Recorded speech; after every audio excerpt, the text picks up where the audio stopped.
Iyi ni radio BBC Gahuzamiryango. Ivugira i Londres kuri metero 19, 25, 31 na 41 ku mirongo ya FM mu karere k'ibiyaga binini no kuri internet kuri bbcgahuza.com.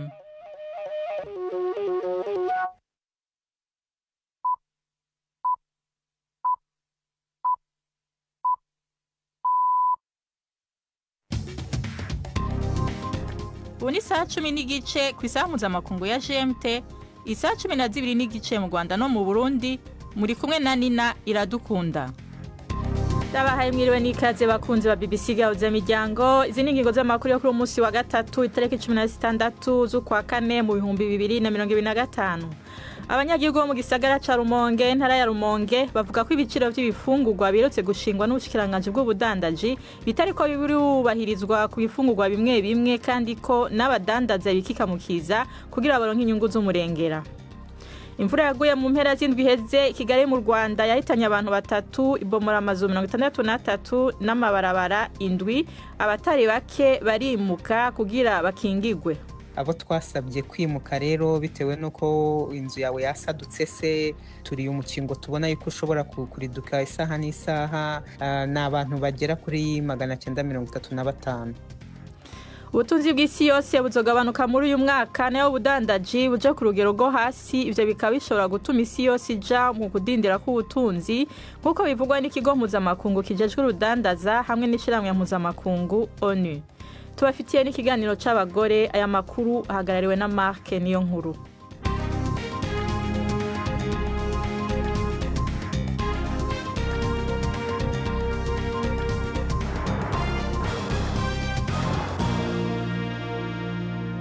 Idonido ivyo byose ni mukanya Prudence Ngiyumva heje kudusomera yavugwa ku isi.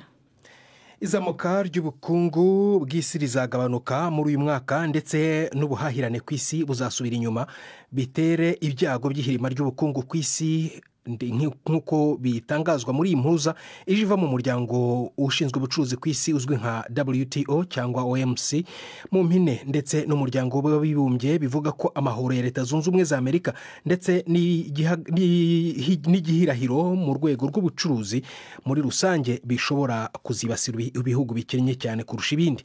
Inkuru ya Imogen Fox muragezweho na Prime Ndikomagenge.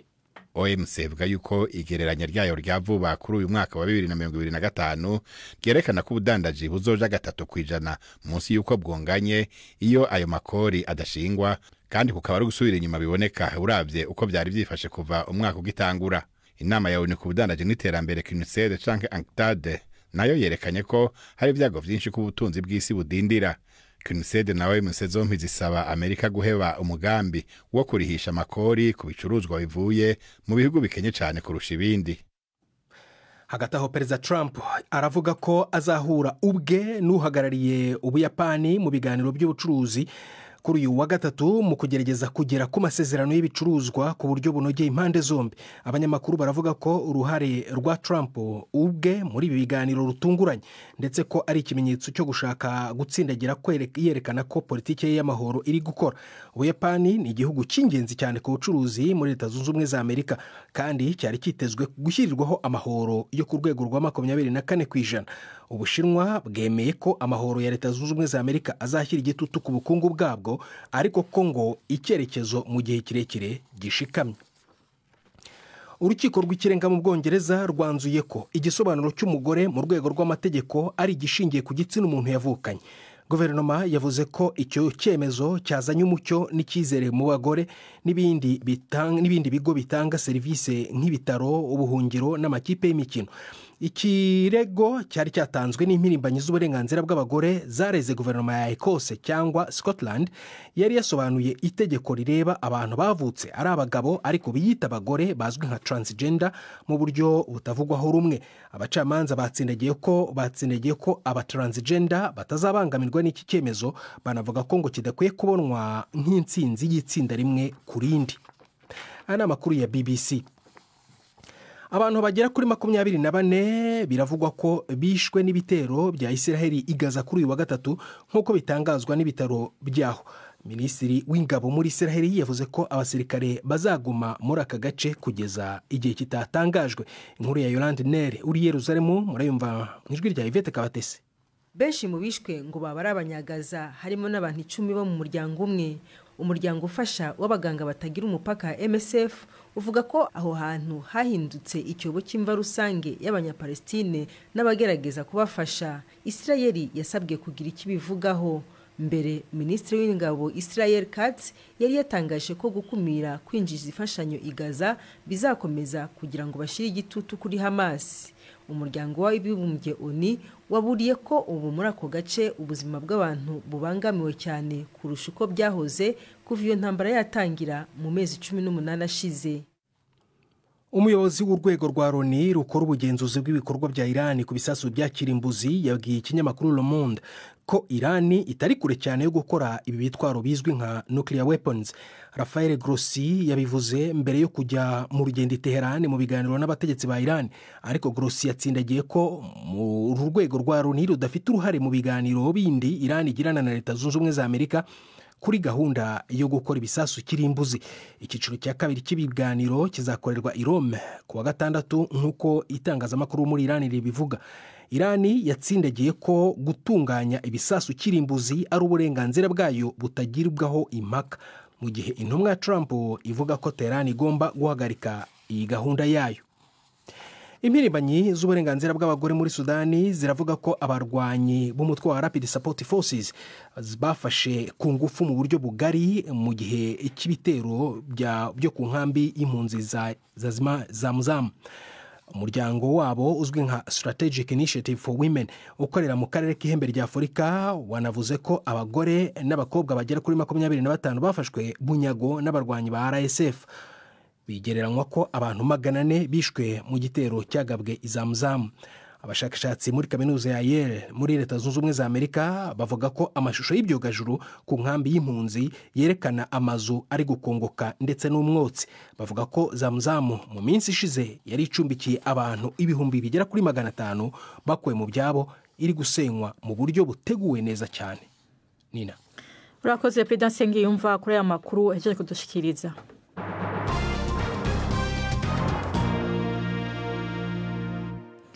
Amakuru yacu ku buryo burambuye tuyahere mu Burundi. Abanyagihugu mu gisagara ca Rumonge, intara ya Rumonge, bavuga ko ibiciro by'ibifungurwa biherutse gushingwa n'ubushikiranganje bw'ubudandaji bitari ko birubahirizwa ku bifungurwa bimwe bimwe.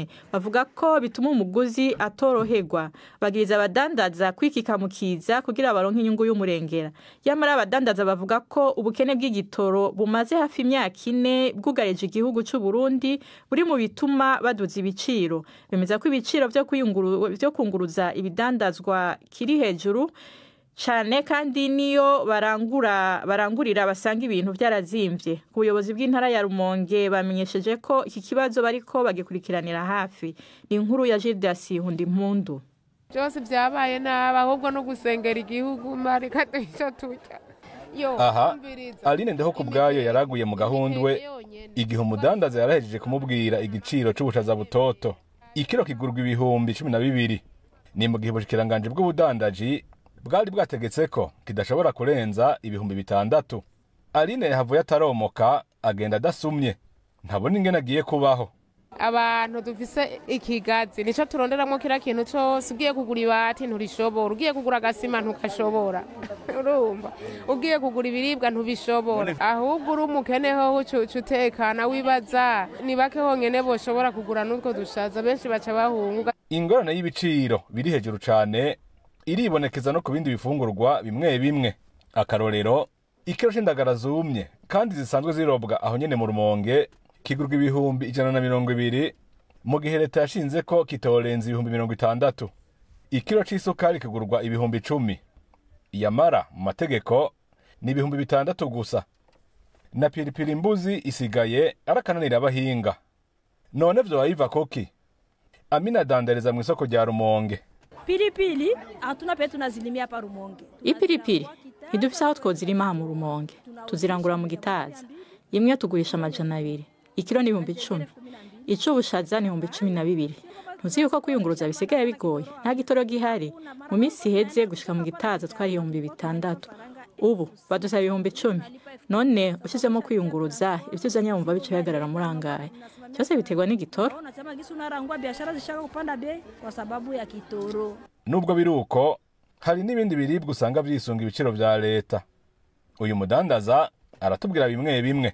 Mchanganyiko tudandaza 3 kurangura mchanganyiko irangurwa 3 kinure keshi niyo bakunda 3 3 ibigori navyo ni 7 umuceri naho ni 5 mu Tanzania ni 6. Mu gihe abaguzi basaba intwaro guhasha abashinga ibiciro biteye kubiri n'amategeko, abadandaza bo basaba nyabona leta gukora ibishoboka byose kugira igitoro kiboneke. Ku bwabo niwo muti. Sisi tunaomba serikali tusaidie kitoro kipatikane. Juu kitoro kipatikane. Tusaba leta idufashe kitoro kiboneke kuko kibonetse amahera dukoresha mu kurangura acagabanuka. N'ibiciro birakuruka ariko atagitoro abantu bose baracumukura. Jewe jo naye mu Gitaza. Kugira uronke imodoka bagusaba 15,000. Upate gari pale walikuwa nakuomba 10,015. Abuduru Ntiranyibagira umuyobozi mwishikira mu biro kwa Buramatari wa Rumonge avuga ko muri rusangi ibiciro vyakurikijwe. Ariko aremera ko hari abatabikurikije. Amenyesha ko ubuyobozi bw'intara buriko bakurikiranira hagufi. Abo rero bakigoranye n'abarundi. Ico gituma tujye kugwiza amanama menshi yo kuvugana nabo, tubazi gituma tubaze ibiciro by'igihugu. Kandi bya biciro birondera neza abarundi twese. Hariho ingingo ruhasha sizo twoshira imbere. Icambe n'ibiganiro. Mu Rwanda umushikiranganje w'intwaro yo hagati mu gihugu yandikiye Baburamatari kuri uwa mbere yabasabye gukora ibishoboka byose kugira ibiciro biherutse gushingwa vyubahirizwe. Uburundi bumaze imyaka irenga 3 buhanzwe n'ikena ry'amafaranga mva makungu. Vyatumye iki gihugu kitoroherwa mu kurangura igitoro n'ibindi vyankenerwa biva mu mahanga. Ubwo bukene bw'igitoro bwatumye kandi ibiciro byo kunguruza abantu n'ibintu biduga, imirimo y'ubutunzi irahungabana. Gildas Yihundimpundu mu Rumonge. Urakoze Gildas Yihundimpundu. Tubandanyize mu Rwanda mu rugereko rw'urukiko rukuru rukurikirana imanza z'ibyaha byambukiranya imipaka rukorera i Nyanza mu majyepfo y'u Rwanda. Umushinjacyaha yemeye ko Beatrice Munyenyezi atigeze yiga muri kaminuza y'u Rwanda. Munyenyezi yashinjwe ibyaha bya jenoside no gufata abagore ku nguvu, akatirwa igihano cy'igifungo cya burundu arico yajuririye. Umushinjacyaha aragaragariza urukiko ubuhamya n'ibimenyetso bishingirwaho bigaragaza uruhara rwe muri jenoside mu 1994 mu mujyi wa Butare. Urukiko rwavuze ko ruzikurikiranira ibyavuga ko ahohoterwa na bamwe mu bafungwa muri gereza afungiwemo ya Mageragere mu mujyi wa Kigali. Umunyamakuru wa BBC Yves Bucyana yakurikiranye iburanisha dutegurira inkuru ikurikira.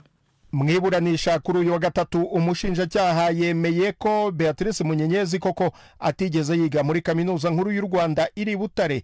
Umushinjacyaha yavuze ko Munyenyezi atize muri kaminuza gusa yitwaraga nk'uwiga muri kaminuza. Munyenyezi muri uru rubanza yakunze kuvuga ko abatangabuhamya bamwibeshyeho kuko atigeze arangiza n'amashuri yisumbuye. Umushinjacyaha yavuze ko Beatrice Munyenyezi iwe habaga umukobwa biganye mu mashuri yisumbuye wigaga muri kaminuza, bakaba baragendanaga mu bihe bitandukanye. Umushinjacyaha yanavuze ko ari gukora iperereza gushaka kumenya niba koko uregwa yarize mu ishuri ryisumbuye rya Sefoteke nk'uko bivugwa n'uruhande rw'uregwa. Ni nyuma yuko umushinjacyaha yatse urutonde rw'abize muri iryo shuri muri 1994 rugasohoka hatariho izina rya Munyenyezi. Mu gihe cya jenoside yakorewe abatutsi muri 1994 abanyeshuri ba kaminuza bafatwaga nk'abavuga rikijyana, bityo nk'uko ubushinjacyaha bubivuga byashoboraga kuborohera gushishikariza gukora jenoside. Munyenyezi kandi yarezwe icyaha cyo gusambanya abagore ku gahato nk'icyaha kibasiye inyoko muntu. Umushinjacyaha yabwiye urukiko ko iyo interahamwe zamaraga kwica abatutsi zahembwaga gusambanya abakobwa n'abagore. Muri hoteli ya Nyirabukwe Paulina Nyiramasuhuko wari minisitiri w'umuryango, we n'umuhungu we Shalom naho bari ari we mugabo wa Beatrice Munyenyezi bafungiye Arusha muri Tanzania nyuma yo guhamwa n'ibyaha bya jenoside. Mu kwiregura kwe Munyenyezi w'imyaka 52 avuga ko icyo azira ari iby'umuryango yashatsemo wakoze kandi icyaha ari gatozi. Gusa umushinjacyaha yavuze ko ibyo Munyenyezi avuga atari byo, ngo kuko umukuru w'umuryango ari we sebukwe ntaho bari Maurice akiriho kandi ntacyo abazwa n'ubutabera. Munyenyezi ku munsi w'ejo yari yabwiye urukiko ko ahohoterwa na bamwe mu bafungwa muri gereza ya Mageragere i Kigali mucyo yise gutotezwa no kwimwa bumwe mu burenganzira bwe bw'ibanze. Urukiko rwavuze ko ruzigira muri gereza ya Mageragere gusuzuma icyo kibazo. Urubanza ruzakomeza mu kwezi kwa gatanu. Yves Bucyana, BBC Gahuzamiryango i Nyanza. Urakoze Yves Bucyana. Ubu ni saa 11:44 muri studio za BBC London, ni saa 12:44 nyene mu Rwanda no mu Burundi. Amakuru yacu arabandanya nyuma y'akaruhuko gato.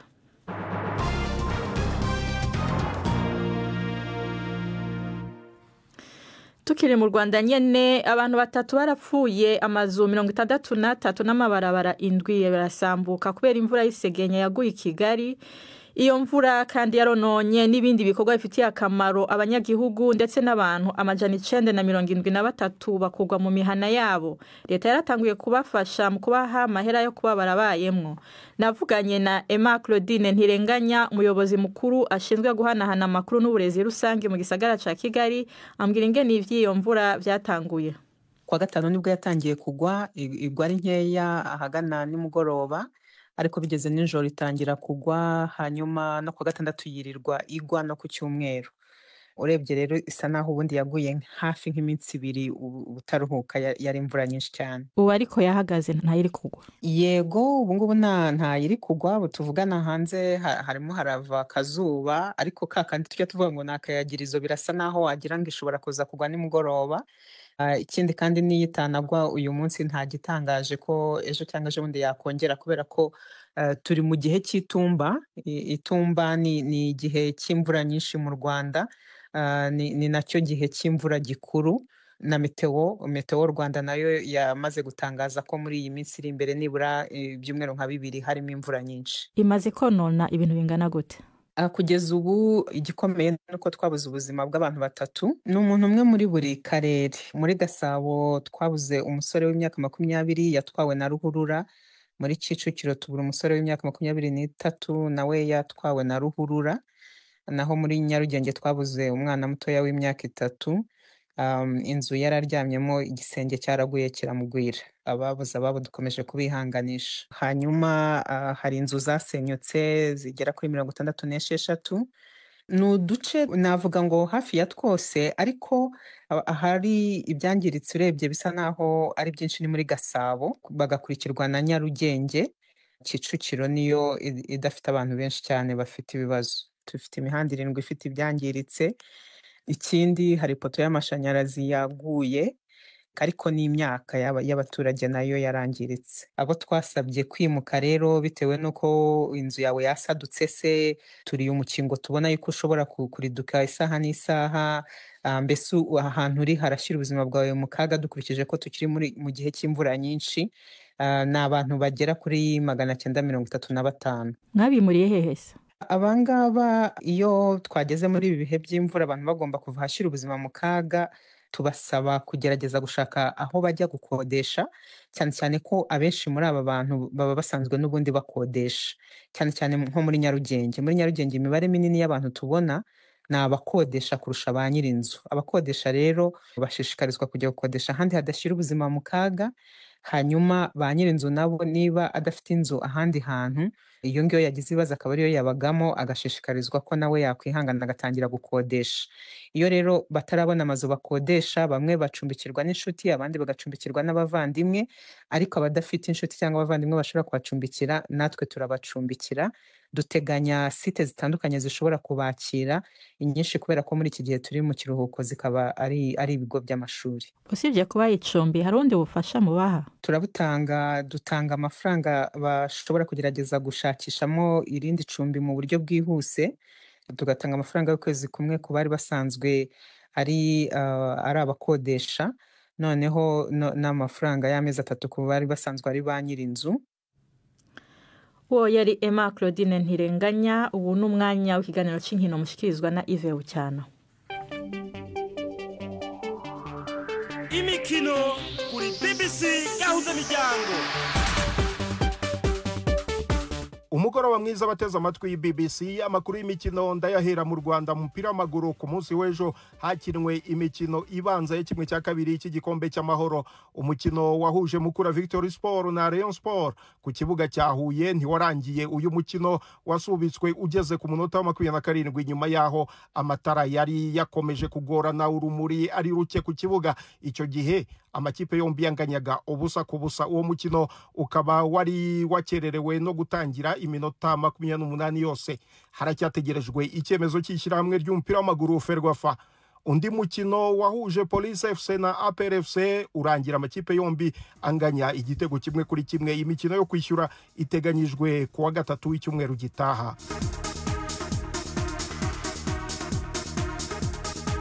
Ubu noneho tujye ku mugabane w'Uburayi muri Champions League. Umukino uvugwa cyane n'uhuza ikipe ya Real Madrid yakira Arsenal muri iri joro ku kibuga cya Santiago Bernabeu. Ni umukino wo kwishyura bahatanira kujya muri kimwe cya kabiri. Arsenal ukuguru kwayo kumwe kuri muri kimwe cya kabiri kubera impamba y'ibitego 3-0 Gunners batwaye i Madrid. Akarusho kandi nuko ikipe ya Arsenal itaratsindwa na Real Madrid mu marushanwa y'Iburayi, ndetse ikaba itarinjizwa igitego habe na kimwe mu mikino 3 ayo makipe amaze guhura. Niramuka itinjijwe igitego kandi Arsenal irashobora kuba ikipe ya mbere mu marushanwa y'ibikombe by'Uburayi itarinjizwa igitego na Real Madrid mu mikino 4 yikurikiranyije. Undi mukino urahuza ikipe ya Inter Milan iri wayo irakira Bayern Munich. Mu mukino wa mbere mu Budage ikipe ya Inter Milan yari yatsinze ibitego 2-1. Hagati aho amakipe ya Paris Saint-Germain na Barcelona yabaye ya mbere yakandagiye muri kimwe cya kabiri ariko bigoranye. Paris Saint-Germain yasezereye Aston Villa. Villa niyo yatsinze 3-2 gusa mu mukino ubanza Paris Saint-Germain yari yatsinze Paris ibitego 3-1. Igiteranyo cy'imikino yombi Paris Saint-Germain isezerera Aston Villa ku bitego 5-4. Barcelona nayo yahatswe kuko yasezereye Borussia Dortmund bigoranye. Umukino ku kibuga cya Dortmund warangiye ikipe yo mu Budage ifite ibitego 3-1. Ariko muri Espagne mu cyumweru gishize yari yakubiswe ibitego 4-0. Igiteranyo cy'imikino yombi Barcelona ikomeza ifite ibitego 5-3. Soreze kuri Kylian Mbappe, uyu rutahizamu wa Real Madrid azakina umukino wa nyuma w'igikombe cya Copa del Rey uzahuza Real Madrid na Barcelona mu mpera z'uku kwezi, nyuma yo guhagarikwa umukino umwe ubwo yahabwaga ikarita itukura Real Madrid ikina na Alaves mu mukino wa shampiyona mu cyumweru gishize. Iyi karita yahawe atabanje guhabwa iy'umuhondo, ubundi abashobora guhagarikwa hagati y'umukino umwe n'imikino 3 gusa. Raporo y'umusifuzi yavuze ko Mbappe yakoze ikosa yarwaniraga umupira, ibyo bigashobora gutuma yoroherezwa igihano. Aha ni naho nsoreje ay'imikino y'uyu munsi. Gendi Yves Bucyana. BBC gahuza bijyango muri Afrika no kwisi yose.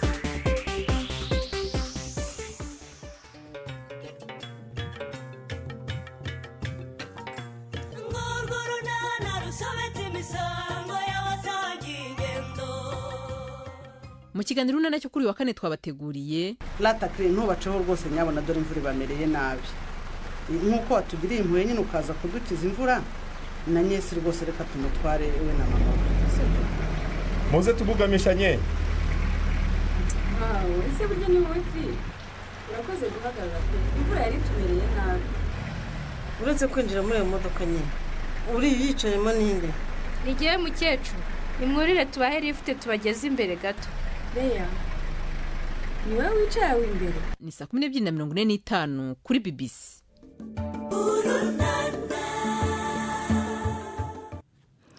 Unaho duha umwanya Yvette Kabatesi mu kiganiro c'abagore.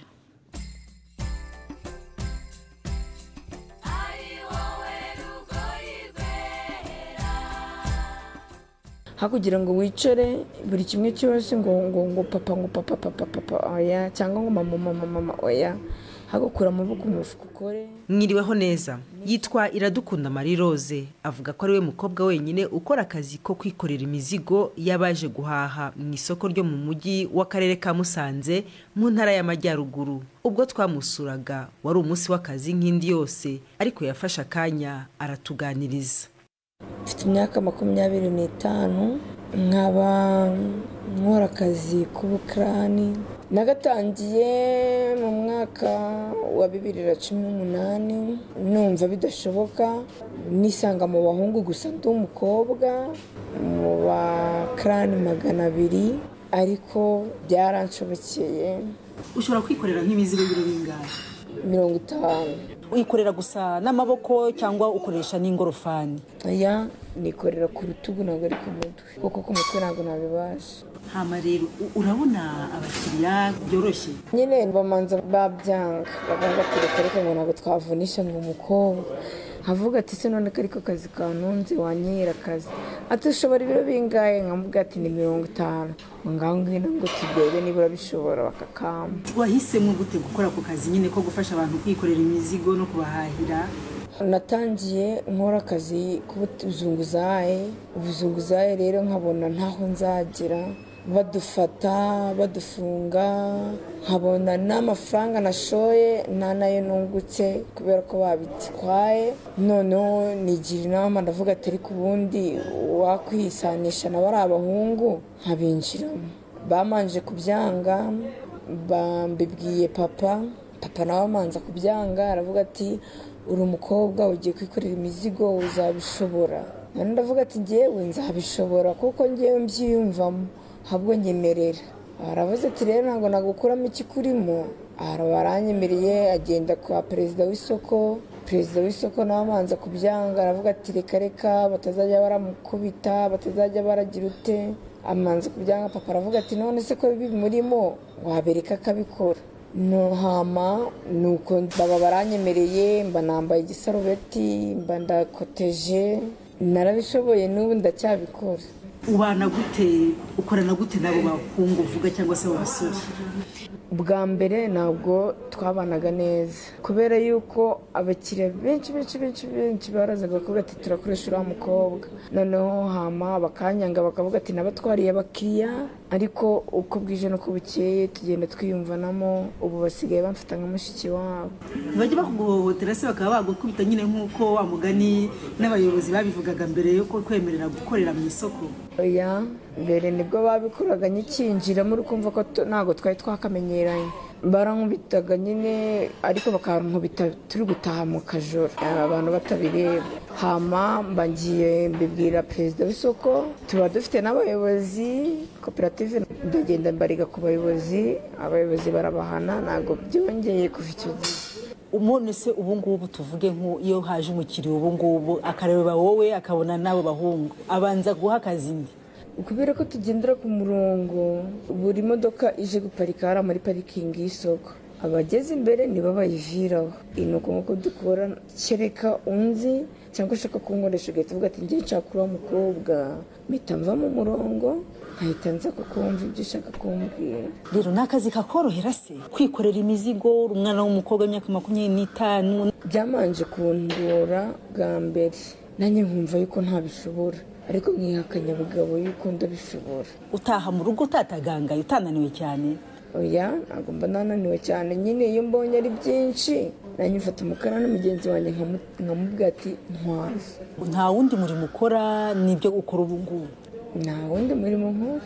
Burya nakuye amaboko mu mufuka ndakora ntabwo nicaye.